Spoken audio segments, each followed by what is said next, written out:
এই হাদি সাহেবকে যেভাবে আক্রমণ করা হয়েছে এটা কিন্তু ভারতের ইন্ধনে হয়েছে, কারণ সে ভারত বিরোধী আধিপত্যবাদ বিরোধী বক্তব্য দেওয়ার কারণে একজন সংসদ সদস্য প্রার্থী তাকে আজকে নির্মমভাবে মৃত্যুর সন্ধিক্ষণে তাকে দাঁড় করানো হয়েছে। বিজয় দিবস সম্পর্কে আমার বলার হলো যে আজকের বাংলাদেশের স্বাধীনতার প্রায় 54 বছর আমরা শেষ করলাম। তো এই 54 বছরের স্বাধীনতা লাভ করে আমরা শুধু পরাধীনতার গ্লানি পেয়েছি। স্বাধীনতার যে স্বাদ, স্বাধীনতার যে উচ্ছ্বাস, সেটা এই বাংলাদেশের মানুষের মধ্যে এখনও ফিরে আসেনি। কারণ স্বাধীনতাটা আমি মনে করি যে এটা ছিনতাই হয়ে গিয়েছিল, এবং সেই স্বাধীনতা সার্বভৌমত্ব আমরা ফিরে পেয়েছি।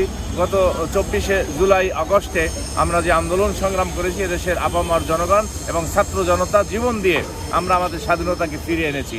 এই স্বাধীনতা ধরে রাখার জন্য এখন আমাদের আন্দোলন করতে হচ্ছে, এবং এই স্বাধীনতা যদি আমরা ধরে রাখতে পারি তাহলে 16ই ডিসেম্বরে যে বিজয় অর্জন করেছি সেই বিজয় অর্জন এবং এই স্বাধীনতা দুটো সমন্বয় করে আগামী দিনে বাংলাদেশকে আমরা একটি কল্যাণ রাষ্ট্র গঠন করতে পারবো, বৈষম্যহীন রাষ্ট্র, বেকারত্ব থাকবে না, হত্যা, গুম, খুন, সন্ত্রাস, রাহাজানি এবং মাদক দ্রব্যের সয়লাভ ইত্যাদি থেকে এই জাতি মুক্তি পাবে। তাহলেই আমাদের স্বাধীনতার পূর্ণ স্বাদ আমরা অর্জন করতে পারবো বা ভোগ করতে পারবো। সেটার যৌক্তিকতা আছে, কারণ তখন এদেশে যারা স্বাধীনতার নেতৃত্ব দিয়েছে তারা ছিল গোয়ার গোবিন্দের মতো। তাদের মাথায় ও ধরনের কোনো সুদূর প্রসারী চিন্তা ভাবনা ছিল না যে আমাদের স্বাধীনতাকে আমাদের ছিনতাই হয়ে যাচ্ছে। কারণ শেখ মুজিবুর রহমান বলেন, সে তো ছিল পাকিস্তানের কারাগারে, এবং জিয়াউর রহমানও সেটা কি অনুধাবন করতে পেরেছেন কি না সেটা এখন প্রশ্ন দেখা দিয়েছে, যে জেনারেল অরোরার কাছে আত্মসমর্পণ হয়েছে।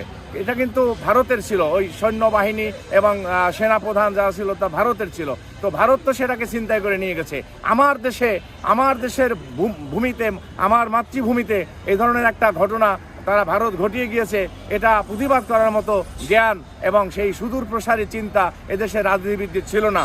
আজকের যারা রাজনীতিতে সক্রিয় হয়েছেন আমাদের দেশের ছাত্র জনতা, তারা কিন্তু এটা বুঝতে পেরেই এই ভারতের নাগপাশ থেকে, এই আধিপত্যবাদের খড়গ থেকে বেরিয়ে আসার জন্য তারা আন্দোলন সংগ্রাম চালিয়ে যাচ্ছে।